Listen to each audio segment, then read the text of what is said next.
Quiero que pienses en algo por un segundo. Durante décadas, cientos de videojuegos nos pusieron a pelear, escapar o comunicarnos con extraterrestres. Naves que bajaban del cielo, destruían ciudades, señales que venían de otro lugar, criaturas que aparecían sin explicación. Eso nos parecía normal. Era solo un tema más de un videojuego, como los dinosaurios, los piratas, entre otros. Pero hay algo raro en esto. Este tema no apareció de la nada. A finales de los años 40, en Estados Unidos, un supuesto objeto se estrelló en un rancho de Roswell, en el estado de Nuevo México.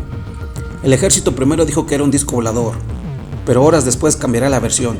Era un simple globo meteorológico. Esa historia oficial cambió varias veces en los años siguientes, y ese cambio constante fue justamente lo que hizo que millones de personas dejaran de creer en la versión oficial y empezaran a creer que algo se estaba ocultando. Y no fue el único caso que quedó marcado entre las personas.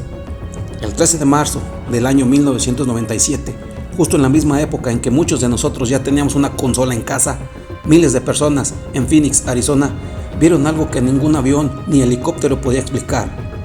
Luces enormes formando una letra V perfecta, moviéndose en total silencio por la ciudad durante varios minutos. No fueron 2 o 3 testigos, fueron miles. Fue el avistamiento masivo más documentado de la historia moderna. Y justo mientras la gente miraba al cielo en pánico, nosotros en nuestras salas jugábamos la época dorada de Super Nintendo. Títulos como Alien 3, Alien vs Predator, Metroid o el fantástico Contra 3. ¿Casualidad cultural? Puede ser, pero los desarrolladores consumían las mismas noticias que el resto del mundo. Pero resulta perturbador pensar que mientras miles de personas en Phoenix salían a sus patios a mirar un objeto gigante sin entender qué pasaba, nosotros estábamos en la sala, con el control en la mano, apretando botones y viviendo nuestra propia versión de este mismo miedo en píxeles. Aunque ese día se fue totalmente la luz. Nosotros procesábamos un pánico como un juego, sin saber que afuera la realidad se le parecía demasiado. ¿Casualidad? ¿Cultura? Puede ser.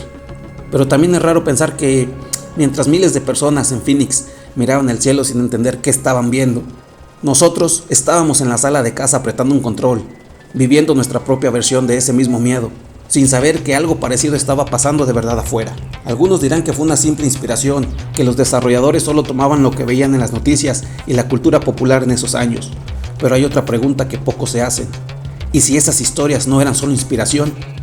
¿Y si realmente fue una forma de acostumbrarnos poco a poco a la sociedad, a algo que estaba por venir? No hace falta creer en una conspiración para notar el patrón. Cada vez que nos acercamos a una verdad incómoda, esa verdad primero aparece disfrazada en entretenimiento, como ficción, como juego, como película o simplemente como una historia de nuestros antepasados. Algo que podríamos disfrutar sin miedo, aunque en el fondo nos esté preparando para algo más grande. Pero ahí es donde entras tú. Todos esos juegos que jugaste de chico, esas naves, esas señales, esos niveles donde algo te observa desde la oscuridad.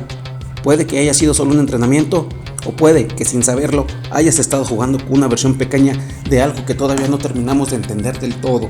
Y si esas historias en los videojuegos no eran solo una simple inspiración, y si los videojuegos, con su capacidad única de hacernos participar en la historia, era una forma sutil de irnos acostumbrando a prepararnos de poco a poco para ideas que la sociedad no podía asimilar de frente en un noticiero.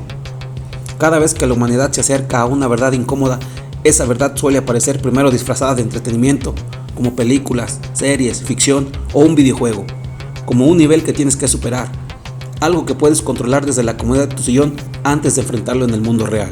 Porque todos esos cartuchos que probaste, esas naves en 3D, esos pasillos oscuros donde sentías que algo te observaba tras la pantalla, puede que haya sido solo un código y gráficos, o puede que sin saberlo hayas estado jugando con la versión interactiva de un secreto mucho más grande. La pregunta no es si estamos solos o no. La verdadera pregunta es, ¿por qué consola tras consola, generación tras generación, la industria de los videojuegos nos sigue pidiendo que no dejemos de mirar al cielo?